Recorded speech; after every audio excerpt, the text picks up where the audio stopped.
नमस्कार. आपल्या के नॉलेज या चॅनलमध्ये आपणा सर्वांचं स्वागत आहे. मागील व्हिडिओमध्ये आपण सम व विषम संख्या यावर आधारित एक स्वाध्याय सोडवला होता. त्या पुढील भाग म्हणजेच मूळ संख्या व संयुक्त संख्या आपण आज पाहणार आहोत. मूळ संख्या म्हणजे काय? तर ज्या संख्येचे एक व तीच संख्या हे दोनच अवयव असतात त्या संख्यांना मूळ संख्या असे म्हणतात. मग अशा मूळ संख्या किती आहेत? तर 2 ते 10 यामध्ये 2, 3, 5, 7. त्यानंतर 11 ते 20 मध्ये 11, 13, 17, 19. 21 ते 30 मध्ये 23, 29. 31 ते 40 यामध्ये 31, 37. 41 ते 50 यामध्ये 41, 43 व 47.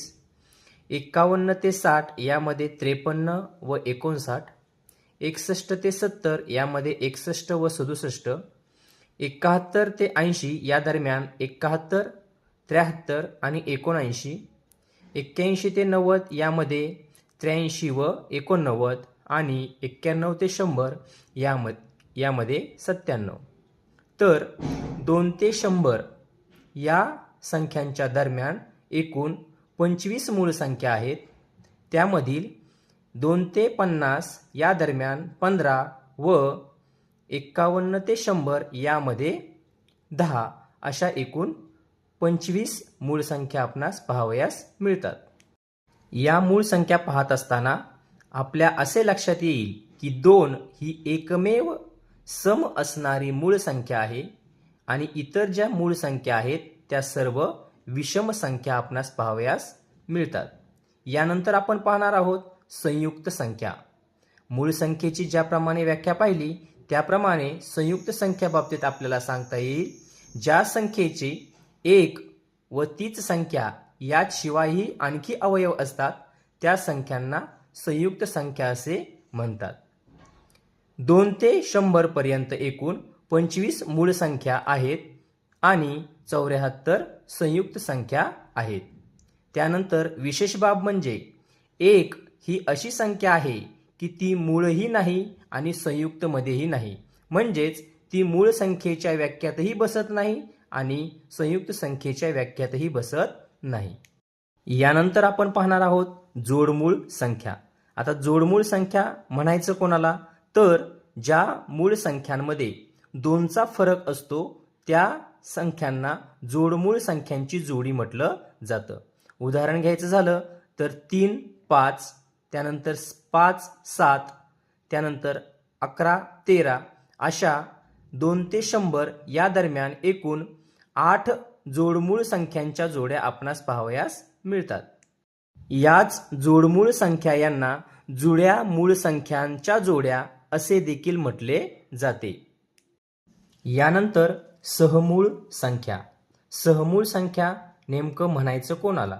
तर ज्या जोडीतील संख्यांना एक हा एकच सामायिक विभाजक असतो त्या संख्यांना सहमूळ संख्या किंवा सापेक्ष मूळ संख्या असे म्हणतात. म्हणजेच दोन संख्यांमध्ये एक हा एकच सामायिक विभाजक आपणास या ठिकाणी पाहावयास मिळतो. उदाहरण घ्यायचे झाले तर आपण दोन संख्या घेऊयात. पहिली घेऊयात 25 आणि दुसरी घेऊयात 39. 25 चे जर आपण अवयव पाडले तर काय पडतील? 1, त्यानंतर 5, त्यानंतर 25. आणि 39 चे जर अवयव पाडले तर काय होतील? 1, 3, त्यानंतर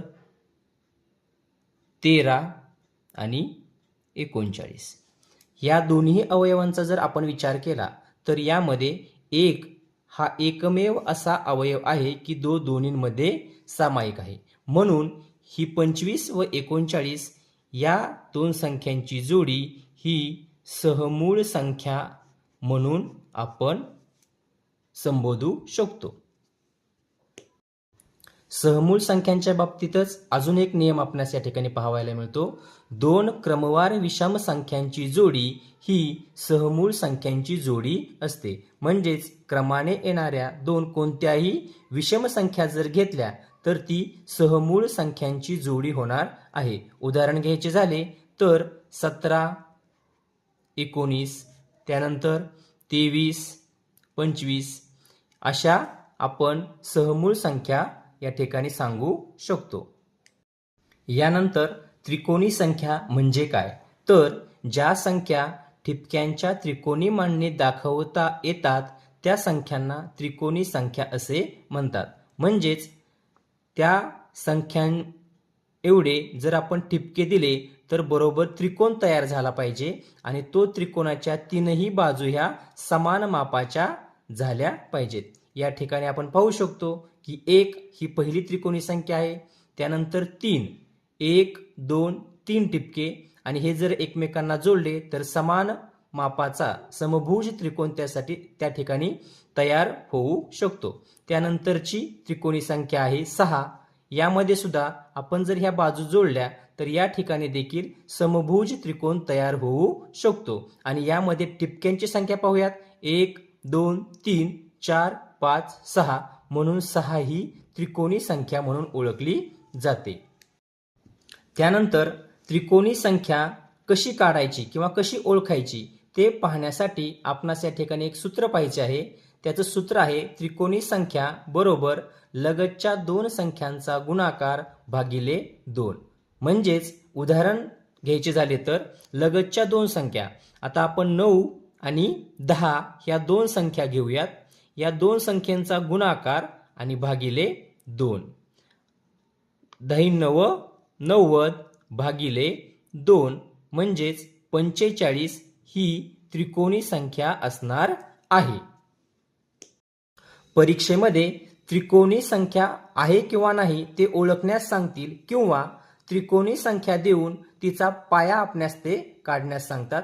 उदाहरण घ्यायचे झाले तर आपण 10 या ठिकाणी पाहूयात. 10 ही त्रिकोणी संख्या आहे आणि त्या 10 या त्रिकोणी संख्येचा पाया म्हणजेच पायाचे बिंदू किती आहेत तर 1, 2, 3, 4 म्हणून 10 या त्रिकोणी संख्येचा पाया झाला 4. मग अशाच पद्धतीनं आपणास ते एखादी संख्या देतील आणि त्या संख्येवरून त्या त्रिकोणी संख्येचा पाया काढण्यास सांगतील. मग त्या त्रिकोणी संख्येचा पाया कसा काढायचा तर त्याचं देखील एक सूत्र आहे.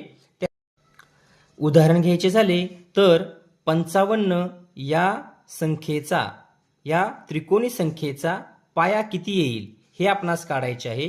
त्यासाठी आपण ह्या 55ला 2 ने गुणणार आहोत. 55 गुणले जर 2 केलं तर उत्तर येणार आहे 110. मग 110 हा कोणत्या दोन लगतच्या संख्येचा गुणाकार आहे ते आपणास शोधावे लागणार आहे. 110 हा 10 व 11 या दोन लगतच्या संख्येचा गुणाकार आहे हे आपल्या लक्षात येतं. आणि मग यातील जी लहान संख्या आहे तो किंवा ती संख्या त्या त्रिकोणी संख्येचा पाया असते. म्हणजेच 55 या त्रिकोणी संख्येचा पाया असणार आहे 10. यानंतर आहे चौरस संख्या. चौरस संख्या म्हणजे काय, एका संख्येला त्याच संख्येने गुणून येणारी संख्या चौरस संख्या असते. म्हणजेच त्रिकोणी संख्याप्रमाणेच त्या संख्यांपासून एक चौरस तयार झालेला पाहावयास मिळतो. आणि ह्या चौरस संख्येचं उदाहरण द्यायचे झालं तर आपण ज्या वर्गसंख्या पाहतो मग ते 1, 4, 9, 16, 25, 36, 49 असे ते वर्गसंख्याच येतात. म्हणजेच पूर्ण वर्गसंख्या या चौरस संख्या असतात. तर अशा प्रकारे आज आपण मूळ संख्या, संयुक्त संख्या, सहमूळ संख्या, जोडमूळ संख्या, त्रिकोणी संख्या व चौकोनी संख्या याविषयी माहिती अभ्यासली आहे. यापुढील व्हिडिओत यावरील स्वाध्याय आपण सोडूयात.